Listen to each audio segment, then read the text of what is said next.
Cool. So, hey, everybody, it's Kev Rogers here. Welcome to the Chief Chat. Very special episode. It's really cool to have my special guest today, Aaron DeHogue and Johnny Vance. They've been working together on a fantastic new Harmon Brothers ad for the first time in the financial niche with Profits Unlimited, which is a product of Aaron's company, Banyan Hill, which is the Banyan Hill Publishing, one of the great financial newsletter publishing companies out there. Aaron's always doing avant-garde stuff. You know, it's a very competitive market, and so everybody's always looking to get an edge.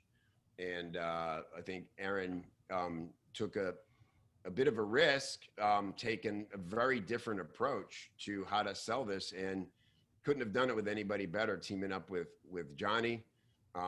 If you don't know Johnny, he's one of the top creative directors and video directors at Harmon Brothers. He's the brains behind Lume Deodorant video. What are some of the other big hits, Johnny? Yeah, so I started out writing. I've written on probably over 40 ads that we've done. But the other ones that I've directed were Bedjet's another one, Gab Wireless, the phone for kids, a dumb phone for kids, just a handful of others. Dumb phone. I love it. So cool. Yeah. And so I can't wait to dive into this project. It's definitely gets our attention. I've had people since I announced that you guys were going to come on and I was going to break down this video and everything. People writing to me, like legends of the industry, texting me like, is the ad working? Like, you know, everybody's first reaction is, man, this is risky. Like, people don't think it's funny. They don't take their finances lightly. And that's, you know, of course, what's so great about the ad and what's so interesting. It's a radically different approach to how we normally sell these products. And so if you'll allow me, let me dive in and share. I want to show everybody the page. I want to show everybody the video. And then we'll start berating you with questions. And if you guys in the crowd, in the audience out there, have questions, feel free to put them in the Q&A. I don't know that we'll get to them, but we probably will get to some. And again, thanks to Aaron and Johnny for giving up their valuable time and doing this with us today. So I'll cancel my spotlight video. And so let me just share screen a little bit. And I want to show you first, sorry, I'm going to cancel this and start again. Sort of how you typically expect to see a product like this sold, which is, this is just the kind of traditional page of it, Aaron, right? This is still live, obviously, and this is obviously, and then you'd send out a lot of different promotions leading people to this offer, right? You do webinars, you do long form sales pages, all kinds of stuff. That's correct. Yeah. Yep. Okay. So as you can see, nice looking, professional, but very direct. I haven't read this through, but I'm sure there's no humor in this. Definitely not.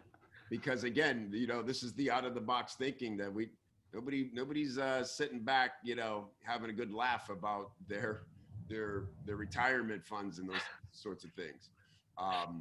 And so cut to the page now. Look at the difference here. So this is the landing page. And by the way, I've done a complete breakdown of both the video and the page. I have a system called the 4x6 copywriting system, if you guys can see this here. So if you go to the blog, copychief.com/blog, you'll see this 4x6 copy breakdown and kind of see what I noticed looking at it. Some really interesting elements. So just so you know real quick, like I've identified the 10 essential parts of any sales pitch. And I broke them down into four parts and 6 parts that I call the 4x6. And essentially, I call these the 4 essential questions that every prospect comes to every proposition with. What is this product? Who are you and why should I trust you, which is presenter? What is the problem I should identify with that you're going to help me solve? And the proposition is, how are you going to solve it for me? What result can I expect and when? any of those 4 elements aren't in any ad, the buyer's brain just won't let them go forward. That's an open, these are open loop, like critical, got to address these. And then I call these urgency elements because this is where we get into a little bit more nuance with value, proof, safety, which is risk reversal, bonuses, call to action, of course, and then a knock them off the fence close at the end. And so I took the video and I put the different colors on the wheel as it goes to kind of show what I thought was happening. And you can see all this over here at the blog. So, and I've also done it to the landing page, and you can see all that there. But just looking at the landing page, again, just look at the great colors, the purple, how everything's like super. This is more like an e-commerce type style page in a sense, right? It's very skimmable. Here's investing on your own compared to getting help with Profits Unlimited. There's call to action buttons throughout. Here's how it works in 3 simple frames taken right from the video. I mean, just as simple as you can make it to sell a somewhat complex offer like this is done right here. So I think the page lander is fantastic, like super visual. Here's all the questions you need where you get into some more selling. And so let me play the video because the video is just fantastic, Johnny. Man, I wasn't sure you directed this when I first saw it, and then Aaron confirmed it, and I was like, oh, it had to be Johnny. The editing, especially Johnny, and the comedic timing in this, man, blows me away. Really, really impressive. So sorry, let me do this correctly. Get it bigger and make sure everybody can hear it. Okay, let me just turn this up a little bit because you'll be hearing it through my mic. Okay, here we go. Enjoy, everybody. 3 minutes. Thought you'd be seeing your money manager today? No, he's golfing with a much richer client. So I'm crashing his office. Hole in one. Face it, you drive a sedan. Your money manager, Dick here, drives a yacht. Who's getting the better return? Oh, it's him for sure. Myrtle, can I get some coffee? I don't know who you are. Now, you could enter the crapshoot of investing on your own, but that would mean either hours of research or listening to your gut, which is the same voice that told you to have one more kid in your 40s. I did that. I know. Take things into your own hands with the help of someone better. Paul Manhole, one of Wall Street's top investors. If you've ever wanted a rich friend who could show you their money-making secrets, that's Paul. Hi, Hi, rich friend. just call me Paul. Yes, rich friend Paul. When you join Paul through his online service, Profits Unlimited, you'll see exactly what's in his model portfolio, and you'll see up-to-the-minute guidance on when to buy or sell and why. Ooh, just got a trade alert, and all I have to do is go to my favorite investing app, buy that stock, and done. Wow, that's easier than losing money. With Profits Unlimited, you know you're getting the best insight. The hedge fund Paul managed was ranked the world's best by Barron's, top 1% by Kiplinger's, and more lucrative than drugs by the cartel. They didn't say that. Listen, investing is not easy. One bad decision now could cost thousands, and one great decision could make you hundreds of thousands, which is why I want to give you my top stocks to buy today. Sign up today for just $4 a month at profitsunlimited.com. Yeah, it's only $4. Paul doesn't need to gouge you. He's a world-renowned Wall Street investor. Here's what some of the 100,000 Profits Unlimited users have to say. I worked in Wall Street for 35 years, and I don't think I've found an advisor better than Paul. The thing that sets Paul apart is the hand-holding he provides when the market is irrational. Due to the success we have had, my wife and I took a 2-month tour of Europe this year. Paul made a killing investing in Google, Netflix, and Tesla early on, while Dick here was killing the last white rhino. Since starting Profits Unlimited, Paul's recommendations have crushed the market. Before Paul, the only thing I ever beat were my cats. Pillows. The pillows of my cats. I beat them. Before Paul. Before Paul and Profits Unlimited, guys like me could never afford this scotch. Now I'm bathing in it. Myrtle, more bath, please. One for you and one for me. Whether you want to buy a Lamborghini Countach or just send your kid to a great school and buy a Lamborghini Countach, Profits Unlimited can help you get there. This used to be just for the very rich. Now there's room on the top for all. Myrtle, no, Myrtle, it's a metaphor. I mean, it's your money. Paul's just here to show you how to get more of it. So click the link below to subscribe to Profits Unlimited today. Profits Unlimited. Take back your financial future. Let's never speak about this. No. So good. So good. So there you have it, everybody. And I'm sure you guys have seen it a million times, frame by frame. But it's just so funny, the complex characters. A few things I noticed when I broke it down. I actually ran the script through Temi and broke apart this is so great about a 3-minute video is you can go so deep into the psychology of what you guys are doing with it, right? And one thing that stuck out to me was the elements that I went through earlier. 2 of them did not appear in the video. 1 is no bonuses. 2 is risk reversal didn't make the cut in the 3-minute video. Of course, it's prominent on the landing page. The other thing I noticed was that you spend, of the 3 minutes and 5 seconds, 40 seconds on proof, which is a majority, because obviously very important factor. And problem really spans the whole first probably 30 seconds or so. And it's so the layers of things that are happening in the beginning there, it's like setting up the problem, setting up the scene, also setting up these characters that are going to carry the humor in this video, which I think is just superbly done. Where do I begin? Johnny, I guess, let me start with you. Like, what were your thoughts around, you guys met at Copy Chief Live, so Aaron knew what you did. When Aaron first proposed maybe doing something for this niche, what was your reaction? It was, met Aaron last October at Copy Chief. It was awesome. It's always exciting. It's exciting to go after a niche that we've never done before. That's new and see, if we can crack the code. And I think creativity thrives with challenges. And I feel like this is an industry ripe for, disruption, or ripe for kind of a different message that speaks to people differently. No doubt about it. And I know you vet your partners and your products super well. So obviously first thing you did was go to look at the history of Aaron and Banyan Hill Publishing and in this product, and I'm sure Paul. So oh yeah.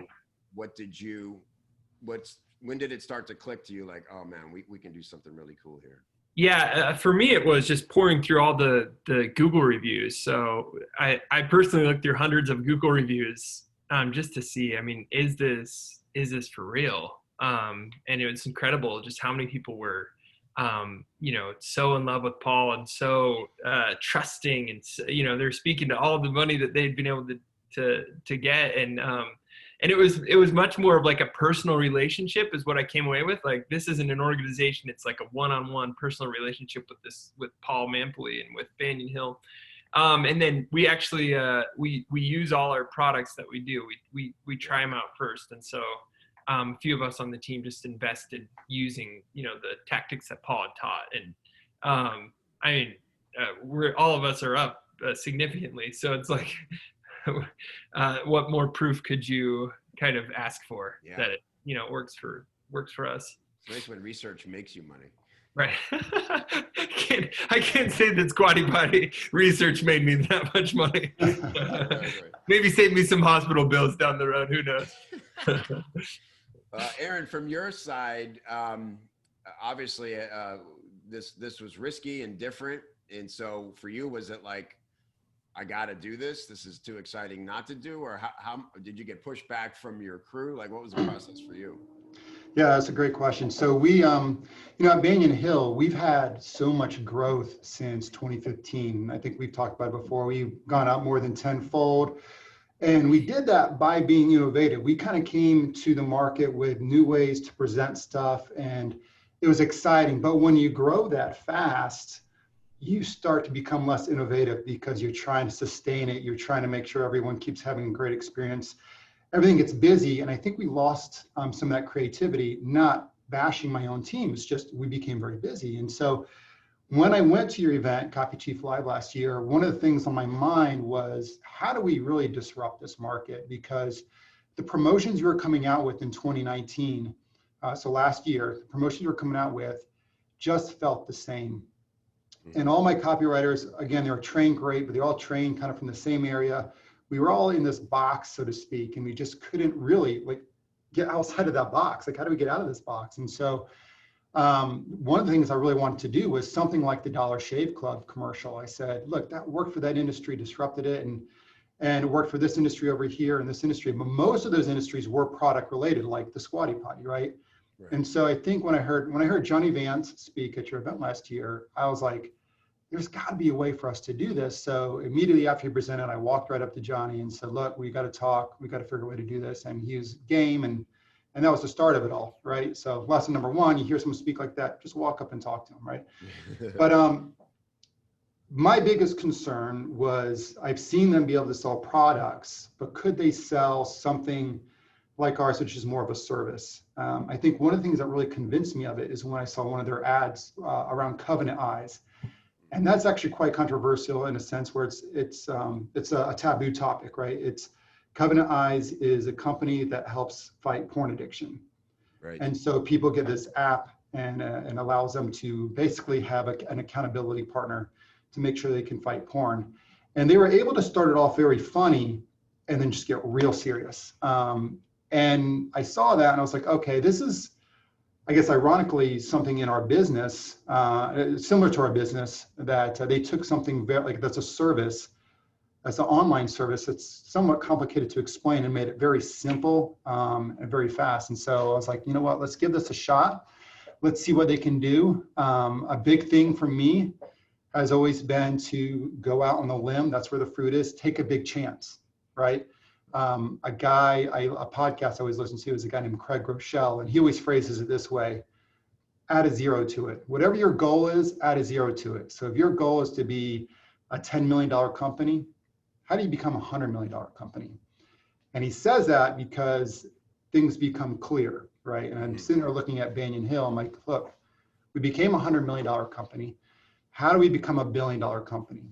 And it's going to be through taking chances like this. So that's really the background. I think a year ago when I heard him speak, we're in this lull. We weren't really being creative, and I think we needed something new, something to slap us across the face. And I was excited about learning from Johnny. I was excited about learning about their process because there's got to be something else out there that's outside. So that was a big reason behind it, not just monetary reasons, but what else can we learn through this process? Excite yourself, excite your team. Yeah. You know, like in comedy, when I had been doing it for years, people would say to me, do you still get nervous? And I'd say, only on the good gigs. Right? Because if you're not nervous, you're like, this is just work. This sucks. It's not why I signed up for this, right? Johnny, do you have something to add to that?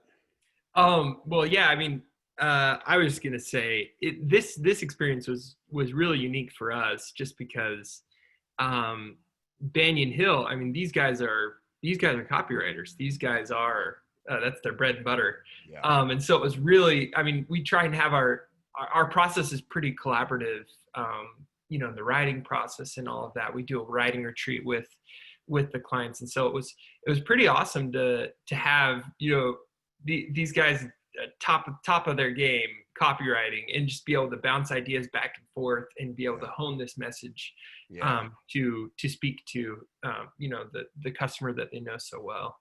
So I have so many questions around that, around the process, because Aaron, I mean, like we said up top, traditionally this is sold with very long copy. We know, like, and again, here you guys are among the best in the business in a very competitive niche.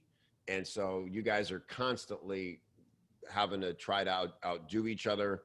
In your industry, there is a report that comes out every morning that shows where you and all your competitors are in sales. So every single morning you guys wake up and go, this is where we're at and this is where we want to be. So it's very sort of competitive and cutthroat. And so to begin that process of taking the traditional form of how to advertise a service like this with long copy, what was it like editing down, knowing you are only going to have about 3 minutes and have to have room for a lot of entertainment to get the message across? I'll jump into that real quick. I think that for us, I think what was nice about working with the Harmon Brothers is this was so new that I pretty much said, look, you guys do what you got to do. When we started this whole process, like Johnny said, they wanted to, by the way, they really wanted to figure out it was a good product. They were not going to do this unless it was a good product. So like you said, they did all their due diligence. That was awesome. And we've worked really hard to make sure Paul Mampilli has a clean, reputation on Google. And it's hard to do because there's a lot of, 22-year-old bloggers out there who want to write that it's, basically a scam, and it's not. So we've had to fight that for like 3 to 4 years. So anyway, we sent them everything and let them do their own research, and really we left it up to them. And so when, like Johnny was saying, we actually had a copy retreat, which was a lot of fun. So we go out to Utah and spent about 3, maybe even 4 days in this house where the Harmon Brothers team came, and they just started spitballing ideas. They had, I think, 3 to 4 writers come in and really just have this pitch, if you will. And I'd say that's the first thing that was very different. They had to verbally pitch us on this idea.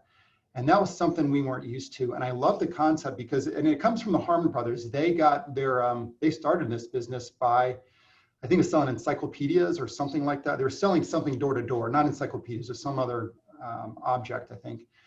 And so the whole idea is like, if you can't capture someone in that first, 10 seconds, you're not going to hook them at all. So they had 3 or 4 writers come up there and give these pitches. And we were we'd sit back, and we weren't allowed to do stuff like, battle ideas and stuff. You could ask a few questions or add some comments, but it was very short and quick.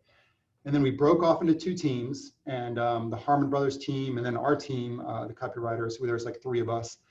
And we had to kind of say which idea we thought was the best. And when we came back together about an hour later, we had actually thought the same pitch was the best. And so we went with this, what was called the office takeover idea, and ran with it. To get it down to 3 minutes for me was always the concept. And so we knew we'd have to cut a few things out of it. But I also knew that this video would be on a landing page where, for the stuff we had to cut off, we could put back in there. So if you look underneath the video on the landing page, or right underneath it, not too far anyway, it's 100% guaranteed.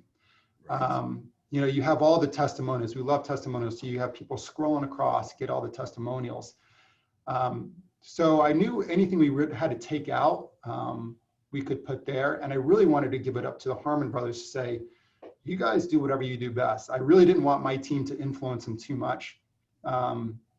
Because I just didn't want it to be another promotion like the same one we've done so many times. Yeah. So Johnny, let's talk about that process a little bit. I love that it's kind of protocol for you guys, right? You get your team, you assemble your team within Harmon Brothers on this project, and you know that you're going to have this camp with the client. Essentially, it's like a retreat, right? It's like a brainstorming retreat.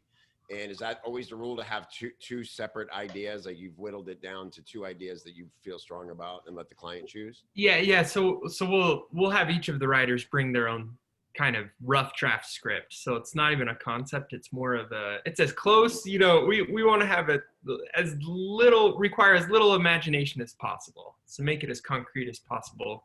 So we'll have 4 scripts. We had each writer bring a script, and then we chose what we call a backbone. Sort of like, okay, which idea or concept is the one that's the best, or that resonates the best, and then let's take the best messaging from those other ones and try and weave it into it. Right. Do some plastic surgery. The biggest challenge, I think, here, and what we found with some of the concepts, were that it's just this fine line with the financial industry. You want to be credible. You don't want to be fantastical, like a prince with a unicorn, a pooping unicorn. You're not going to trust them with your finances, with your retirement, no matter how funny it is. Right. And so and then the other thing is, like, we found in times past that the more abstract you get with the product, like, the less concrete it is. And I'd say any digital product is not as concrete by nature. So the less concrete a product is, the more you need to sort of lean into almost a more concrete, less off the wall sort of character. You need to just get to it. You need to clearly define it. And so that kind of helps steer us towards the opposite of our concept. And it's so much happening in this first few seconds. It's like and the actors were tremendous. I know you guys do a lot of auditioning, and you find these great characters sometimes just in life. And I tell you, both actors in this were tremendous. And I mean, just, just everybody listening. There's so many copywriters on this call. This is the stuff we have to. This is what we live and die every day. Is like, can we win attention, and what can we keep winning that attention every 5, 6, 7 seconds? There's a famous thing, Johnny, and like written copy is like the headline's job, get the next line read, and just keep the person on the page. And that's what video, you guys know, has to do so much. Taking a step back, I know you guys also have a process of, you want to make sure you get the sales message right first before you even start the comedic. It's almost like a two-phase thing, right? And so what was the core sales message for you on this one before you even like brought the comedy in? Yeah, that's absolutely right. So you have to nail the sales before it's all, our mantra, sales first, art second. So, so the core sales message, I think for this one, we actually tested a couple messages, and we're still we have different variations of this video, so we're still testing. But one was, you need to ditch your money manager because they're not getting you the returns you need. You can invest on your own. Kind of giving people this confidence that they can step away. I think one script talked about cheating on your money manager or something. Just cheat on them. Just try. Yeah.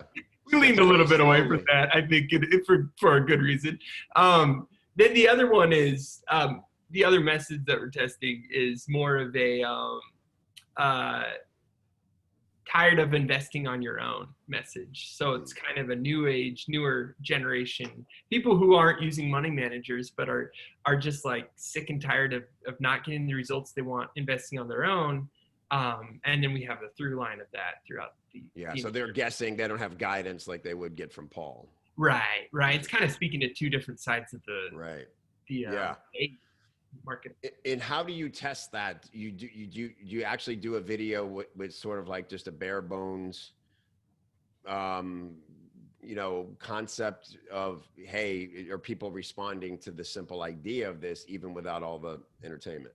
Yeah. We tested banner ads with just text, and then we made some simple, we call them labs videos, learning ad blitzes. They're just simple videos that with stock B-roll and testimonials. And that's just to make sure people understand you're being clear, they get it, and they're responding enough to go, okay, this concept they're embracing, they're not confused. So now if we nail the humor, let's talk about Paul. Aaron, was this Paul from the beginning, the minute you were sitting there watching Johnny and you're going, I got to do this with Paul and Profits Unlimited? Was that a no-brainer? Not completely. I mean, we have a lot of great gurus on our team. The reason we chose Paul is because we just had so many testimonials all with us already. He's been with us the longest. So it's just by nature of the beast that we have a lot of material on him. And the other reason is because he was willing to take the risk. He was excited about the idea and said, yeah, let's try it. Let's do it. And I think it turned out really good. One of the things I'll mention that I love about the video that worked out really well was how we presented Paul. Because when we're doing this, one of the things that Johnny said, well, what we can do is have Paul come up on the tablet. And I was like, that sounds like a really odd idea. And Johnny said, just trust me on this. I've done this before. And I said, great, sounds good. And I think it turned out really well because you have the host you're laughing at him, you're laughing at Myrtle. And then Paul comes on and he's almost just a very serious character, and going back to the idea that like I can trust that guy. So I think we did a good job presenting that. Yeah, I thought that was really well done. I loved having him come in the tablet for a couple of reasons. And Johnny, tell me if this is why you were so sure about it. Number one, that's how you're going to experience Paul as a customer. He's not going to come to your house and lounge out next to you on the, Hopefully. And so that's not scalable from what I understand. You'd be very busy. So that's kind of what the product is, but it also kept him out of having to interact as an actor with these amazing character actors that are in the video. Were those a couple of the reasons? Oh yeah, Absolutely. Yeah. And I mean, yeah, just it's kind of a separation, a wall of separation between this somewhat, grounded yet sort of fantastical world. And then this is what you're going to get. This is Paul, sort of thing. Yeah. I want to ask you about a key moment of comedy, pure comedy in the video. And it's when Myrtle talks about the cat jokes. I beat my cats. Yeah. It's very funny. There's two moments in the video to me where it was like pure comedy, and they're so necessary because they dictate the pace of the video. The first one is when he sips the tea. The joke about having a second kid in your 40s. And she's like, I did that. And he's like, I know. And then you took the time for him to lift I love the sound of the teacup off the saucer and the slurp. It's funny, and it says, okay, we're not rushing here. We're not like, just be entertained with us. We're not just urgently trying to push information at you, right? Yeah, that's exactly right. I love that you picked up on that. I mean, we test so many different things. We tested that cut abruptly, where he's like, I know, cut. But it just lingering in the awkwardness of of the slurping, it just got us more in the editing room. So we just left it. And then, of course, when she hops in the tub and just the acting there, I mean, he was so full of emotion. It's a metaphor, and you just cut away from that at the perfect time as it was still building, man. It was, we call that a 0 to 10 moment. So it's always like, it's very fun just to take it to the extreme and then just cut to, a more composed sort of a situation. Yeah. And then she kind of wins back her credibility when he says, let's never speak of this. She's like, oh no, like that should be obvious. I would never tell anyone. I'm going to tell with you. I still think it would have been fun for her to say, oh no, and then have her turn around and take a selfie of him in the tub. That would have been funny too, yeah. That's one thing I'll mention that, Harmon Brothers really handled all the video editing. And it was interesting because I saw an earlier cut of it and I was almost like disappointed. And I was like, I don't know, man, maybe this was just a big mistake. And then by the time they got to the final video, it was like, wow, this is unbelievable. So it's just, you pick up on a few things that most of the time people don't even notice. Like you said, just that awkward moment of sipping the coffee and the thing shaking. Or when he takes the money manager's picture off the wall and throws it and you hear it hit a cat. Right. Yeah. And because the cat's in the frame earlier to establish cat, right? So Right. Great. So good, Johnny. Yeah. And then the long joke, I think it's the longest joke where she's saying the cat pillow thing. Again, just to me, did you test either way? It's like, this is like, to me, that was like, all right, it was another moment like that where it's like, remember, we're here to entertain and also tell you about this thing, but we're not rushing. We'll take our time with it. Yeah, I that was just funny to me. I think it made sense originally with we beat the competition 3-1, and then all the facts coming at you. We definitely had some inappropriate ones that I think we cut. The only thing I beat were my kids, but Oh, wow. we figured cats were safer. I'm trying to think. I'd say it's a big temptation to always go to those jokes, but we say it's good to joke downstream. So like those jokes are okay occasionally to kind of linger on the joke, but for the most part, if the joke isn't transmitting information or if it's not like in and out quickly, it really can derail the sales. So you just want to sprinkle those ones in occasionally. That's what I'd say. Yeah. So Aaron, what's the market telling you? When did this release? How long have you had a chance to even look at results yet? It released about 3 weeks ago, and we've had a couple hiccups with it. Believe it or not, this is like the safest ad we've ever created in our organization because there's no big claims or anything else like that. And somehow we still ran into policy issues with many of the major ad networks, which, by the way, I'll mention, the other reason we went this direction is because, as many people might know, like Agora and Banyan Hill, we've had to get much, much safer with our ads for legal reasons. And so part of us was just like, we got to go this direction. Because what we've done in the past, we just can't do anymore. And so that was another reason going in this direction. But we put it out about 3 weeks ago, and as you can imagine, immediately got shut down by a lot of the Facebook stuff and even Yahoo Finance and other things. And so we had some stuff out of the gate that hurt us. For example, one of the big issues was him even referencing the money manager Dick here. And I guess the term Dick got caught up. So stuff you don't even think about got picked up on. So right now, our spend is still very low. And so we're only getting roughly about 30, 40, 50 orders a day. So it's not much, not that big bang we were hoping for, but our the ROI is hitting where we want it to be, right at about 50% right up front. Considering we took a cut on the initial cart value, we're pretty excited about that. The engagement level is very high. The ads that are up on Facebook have like this really positive experience. So if you look at the comments, everyone is excited about it. We have actually a lot of people saying how great Paul is. That's been a really cool thing. A lot of people come in commenting on that. The only negative comments we've seen is you can't bathe in alcohol, it'll kill you, apparently. Some people researched this, right? And that it looks like he looks like Ellen DeGeneres, I guess, and about his earlobes. So those are like the only negative comments. I'm like, okay, I can deal with that. Yeah. I think, so one really cool thing we've seen since the launch is our remarketing efforts. And so I think because this is such a short ad, you know, I don't know what people are doing when they see the ad. Maybe they're driving, maybe they're on the toilet, whatever it is. They're not ready to make that purchase yet. And so we're very aggressive on the retargeting. If you've watched the ad, you know we're aggressive on the retargeting. And we're seeing much better results on those retargeting ads than we've seen yet. And so a lot of the people, they're not buying until the fourth, fifth time they see it. So we're excited to see that trend increasing. I wish I could give you a lot more hard numbers right now, but really because of a couple of the compliance issues we've had, we haven't been able to scale it. Early results are showing things are looking really positive on YouTube, as you expect, so that's encouraging. Email has not worked at all. Our traditional email outlets where we send a lot of our promotions, it's not working. So that's not working. We have seen this is attracting a different demographic. Normally we see 65 plus male.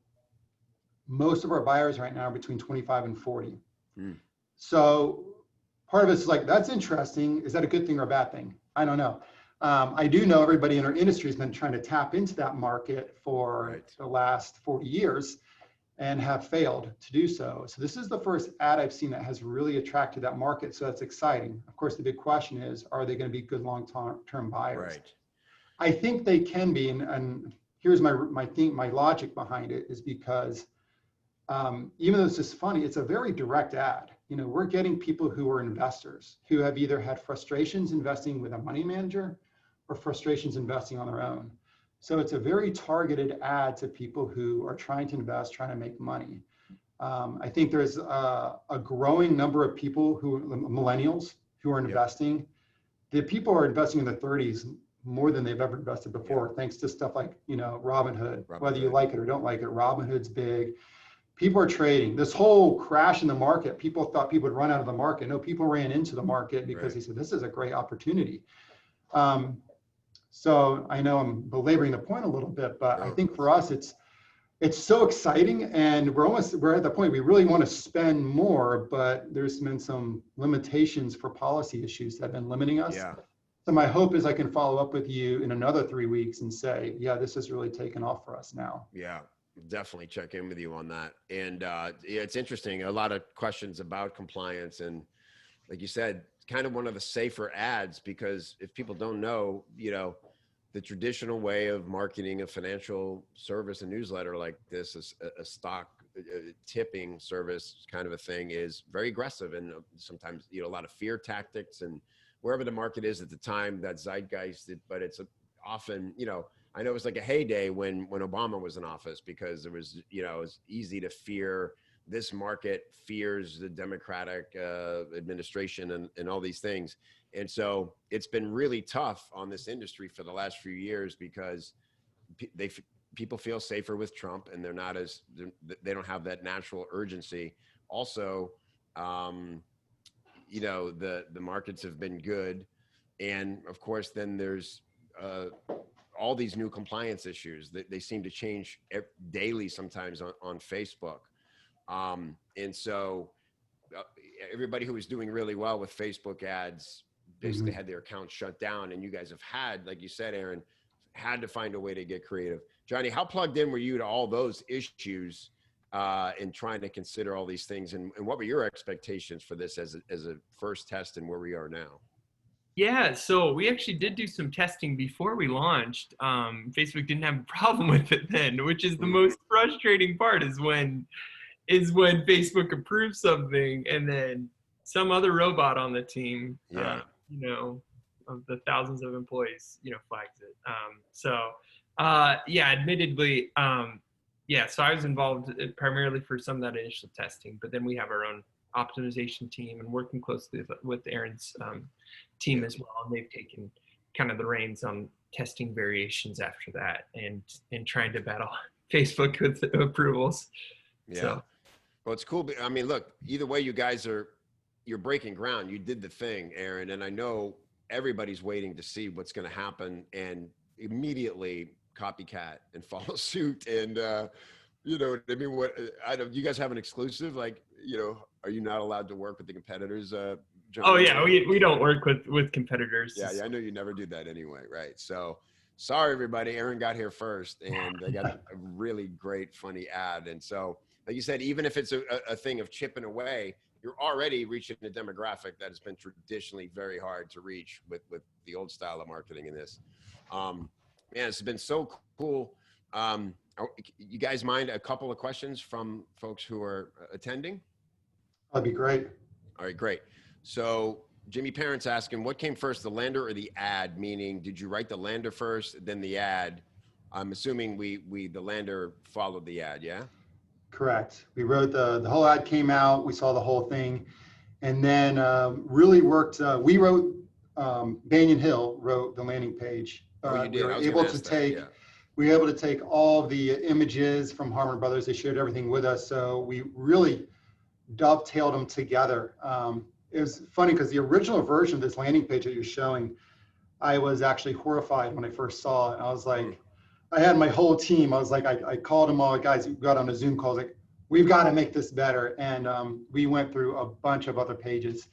And within like 48 hours, I love my team, without 48 hours, they came up with this concept, and it looks amazing. It looks very sharp. So good. I'm excited about it. And by the way, we're testing the crap out of this. We're testing so much with the placement and everything else like that, and seeing different results. So I feel like what's really cool about this is, again, I feel like we're this is like a marathon, and we're literally 100 feet into it, because we there's so much more to test. Like this chart right here with all the you have a bunch of the big gainers right there.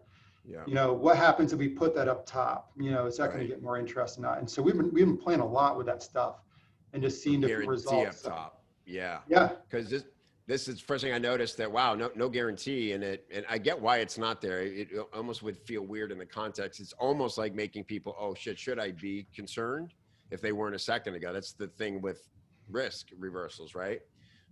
But obviously it's like no confusion about it here, but it might be interesting for that to be up top higher. Yeah, I'm legit writing this down right now. So. Yeah, and the call to action, and I'd love to look through these questions more. And so interesting. You guys took, all right, it's seamless. I actually would have thought that HB wrote kind of guided this page as well. You don't normally do that, Johnny, huh? It's like, let us create the ad, the video, and you guys build the assets around it. And we'll give input, and sometimes we will flesh it out when the team doesn't have copywriters or a dev team on hand. But yeah, Banyan Hill, they killed it with this page. Yeah. Yeah, so cool. One interesting. I'd say one thing. Sorry to interrupt you. One thing we're still testing out. The biggest negative feedback we've gotten is, we say $4 a month. They get to the order page, and I'd love to hear people's comments on this. If you guys want to throw in a comment, that'd be great. But they get to the order page, and they see there's only an annual subscription amount, and so that's deterred a couple people. They're like, well, I thought I could do it for $4 a month, and the copywriter's response is, well, they can't pay $48, $47, whatever it is. Do we really want them? And I was like, look, to me, it'd be really interesting. Well, the next big thing we're going to test out is a very, very, very, very simple order page where it's just $4 a month. That's all it is. Like you legit click order and you're signing up, just like you would a product. Yeah, if you click there, you'll see. My big thought is I think we're talking people out of ordering because we almost show them everything they get, and I think they start to feel overwhelmed. So I was like, look, let's just make it real simple for them, $4 a month. And then in the upsell funnel, we can sit there and try to monetize them as much as we can. So we're working on that because right now we have a 93% abandonment rate on the order page, which to me is Wow. very high. We're typically, our order page is around 80, 85%. So I was like, let's see what we can do to bring that down. As you scroll this, look, it's almost, I feel like almost overwhelming to some people probably. Well, because now here's the bonuses, which is another thing that it made sense to me that you're not going to try to squeeze into the video because now it becomes very pitchy, right? Yeah. Instead of what an HB video really does so well. And yeah, it's a lot. This is another way you're going to end up pioneering, I think, here, Aaron, because I've seen this with other e-com products, not to call out Lume again, like I did at Copy Chief Live, Johnny, but the video is just brilliant. You've done 2 for them now. I ordered the deodorant, so excited to like continue this fun conversation. It came wrapped in a manila envelope and there was literally not even a little card or anything. It was just like, here's your deodorant. And I was like, oh man. Whereas Dollar Shave Club did an amazing job of keeping the fun and keeping that voice throughout the stuff. And so Aaron, that's gonna be one of the challenges is like, how do you still, like you got the image, so it's congruent a little bit visually, but now you've got to kind of get serious with the tone again. At what point do you realize it can't be light anymore? But it's like, that's what brought him here. So it's going to be an interesting balance, right?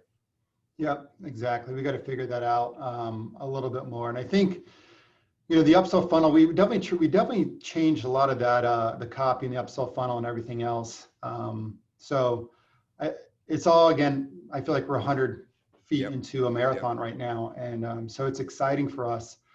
So we'll see what happens. And, I love, one of the cool things about this, by the way, is the copywriter world. Everyone has been very encouraging to us in doing this. So many people have written to us saying, I'm so glad you guys are trying this. We're cheering for you. We're hoping for you. And so that's been really cool to see. But if you look at this page and you guys have feedback, I mean, feel free to reach out to me. I'm on LinkedIn. My email address is, I got to remember my email address, adhogue@banyanhill.com. Feel free to email me. I'll put it in the comment box maybe. But I would love to take some of your feedback to see what we can do to make it better. I'll tell you what we'll do, Aaron, is we'll start a thread of this inside of Copy Chief. Awesome. With the replay here, I'll kind of show my breakdown, and I'm sure we've got a ton of comments and people would love to do that. We also do a cool thing called objection sessions, where we do a call like this and like everybody just heckles you with every reason they wouldn't buy or they don't believe it or anything like that. And it's really valuable, obviously, for us copywriters. Like, oh my God, I didn't even think of that objection, right? So we could even hold one of those, which would be super cool and fun. So we'll make sure that we put all these comments under the replay of this Chief Chat like we always do. And Aaron, I'll make sure you get access so you can see this live conversation happening.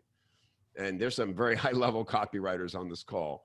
Bronco, who works over at Legacy, and Jimmy Parents here, and Marcella Allison is here.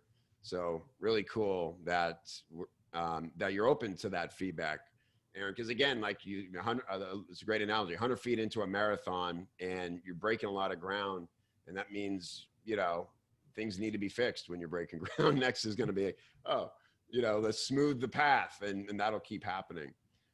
Johnny, anything else to add before we go? I'm just really grateful to have worked with Banyan Hill. I think that they didn't just take a swing for the fences with the video, but like you're saying, with the entire landing page, with the entire way of selling, I think it is a big risk and a big just sort of experiment. So yeah, paying off in big ways. Again, even if not, like I said up top, in this industry, it's so competitive, and they literally wake up every day to a report with all the numbers, and you're kind of exposed to all your peers. And so the urgency to just have those new sales numbers be at the top of that list. But I think this is a different kind of experiment for you guys. And clearly you're breaking ground in new ways with the tone, with reaching a new demographic, and really excited to keep this critique, this review alive with you, Aaron. And Johnny, we'll check back in with you as well. Thank you so much, both of you, for joining me. It's really cool, and we'll carry it on inside. All right. Thank you so much. Thank you, guys. Appreciate it. I want to remind everybody, August 26th, this Wednesday, I'm doing a live training on how to give a great critique, what you should be looking for when you're giving critiques, 10 different ways freelancers can use critiques to grow their business, through networking, through even selling the critiques. You can generate revenue with it's just something every freelance copywriter needs to be able to do, is give a good critique. And so if you want to learn more about that, go to copychief.com/join. If you're not already a member, jump in and join us on that. So thanks, everybody. I appreciate you. Thank you, Aaron. Thank you, Johnny. We'll see you soon. Bye-bye. Thank you. Bye.